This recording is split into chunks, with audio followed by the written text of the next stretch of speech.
ایک کسان کی خواہش تھی کہ وہ اپنی بوڑھی ماں کو حج کی شہادت حاصل کروا سکے۔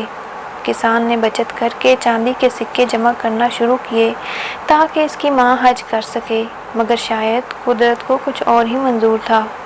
کچھ عرصے بعد اس کی ماں شدید بیمار ہو گئی۔ کچھ خرچ کے علاج میں ہو گیا، مگر بیماری کی شدت بڑھتی ہی چلی گئی اور وہ اس فانی دنیا سے کوچ کر گئی۔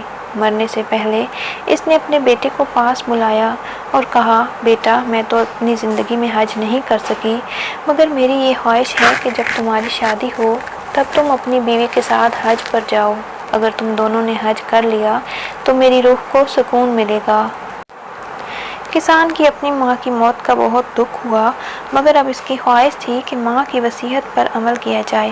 کچھ عرصہ بعد کسان کی شازیہ نام کی عورت سے شادی ہوئی۔ اس نے شازیہ کو بھی ماں کی خواہش بتائی تو اس نے کسان سے کہا، آپ فکر مت کریں، ہم مل کر بچت کریں گے اور اللہ نے چاہا تو ہم ماں کی آخری خواہش ضرور پوری کریں گے۔ کسان نے خوب محنت کرنا شروع کر دیا تاکہ وہ کچھ پیسے بچا سکے۔ اس وقت کرنسی چاندی کے سکوں کی شکل میں ہوتی تھی۔ کسان کو جب بھی کاشتکاری سے کچھ منافع حاصل ہوتا تو وہ ضرورت سے زائد چاندی کے سکے بیوی کے حوالے کر دیتا۔ اس کی بیوی ایک تھیلے میں سکے ڈال کر الماری میں محفوظ کر لیتی۔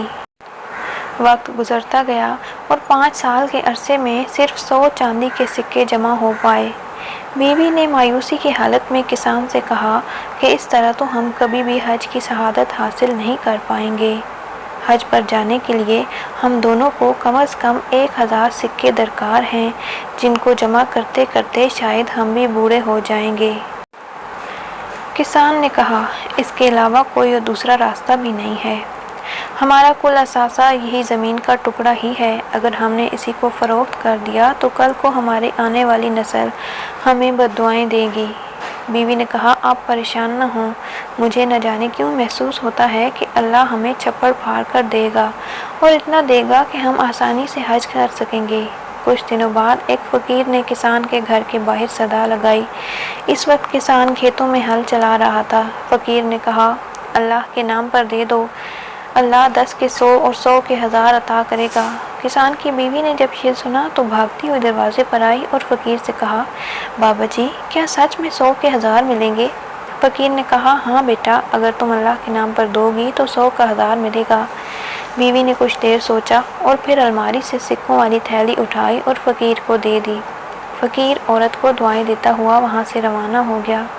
کسان جب کھیتوں سے واپس آیا تو بیوی نے کہا، اب ہماری خواہش بہت جلد پوری ہو جائے گی، کیونکہ ہمیں 100 کا 1000 یعنی 1000 چاندی کے سکے ملنے والے ہیں۔ کسان نے حیرت سے پوچھا کہ وہ کیسے؟ ہمیں 1000 سکے کیسے ملیں گے؟ بیوی نے فقیر والا سارا واقعہ بتا دیا۔ کسان بھاگتا ہوا الماری میں گیا تو تھیلی غائب تھی۔ اسے بیوی پر بہت غصہ آیا۔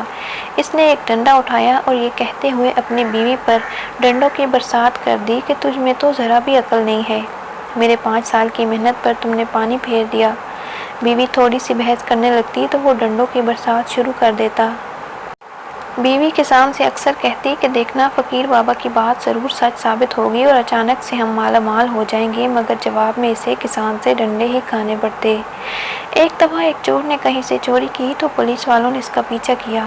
چور نے اپنا ثبوت مٹانے کے لیے سکوں سے بھری تھیلی چھت پر پھینکی، مگر کچھ زیادہ ہی زور لگایا کہ وہ چھت کے بجائے اس کسان کے صحن میں آ گری۔ کسان کی بیوی تندور پر روٹیاں لگا رہی تھی۔ اس نے تھیلی کھولی تو اس میں چاندی کے سکے تھے۔ جب سکوں کو گنا تو وہ پورے 2000 چاندی کے سکے تھے۔ وہ بھاگتی ہوئی کسان کے پاس آئی اور کہا، میں نہ کہتی تھی کہ ملنگ بابا کی بات ضرور سچ ثابت ہوگی، دیکھو پورے 2000 سکے ملے ہیں مجھے۔ کسان نے جب اتنے سارے سکے دیکھے تو دنگ رہ گیا۔ اس نے اپنی بیوی سے معافی مانگی کہ بلا وجہ میں تجھے اتنا مارتا رہا۔ کچھ دنوں بعد وہی فقیر دوبارہ کسان کے دروازے پر آیا اور صدا لگائی کہ اللہ کے نام پر کچھ دے دو، 10 کا 100 اور 100 کا 1000 ملے گا۔ کسان کی بیوی بھاگتی ہوئی دروازے پر آئی، فقیر کو ٹھنڈا شربت پیش کیا اور کہا، بابا جی، آپ کی بات 100% درست ثابت ہوئی۔ 100 کا 1000 نہیں بلکہ 2000 ملتا ہے، مگر ساتھ ساتھ جو ڈنڈے پڑتے ہیں یہ ناقابل برداشت ہیں۔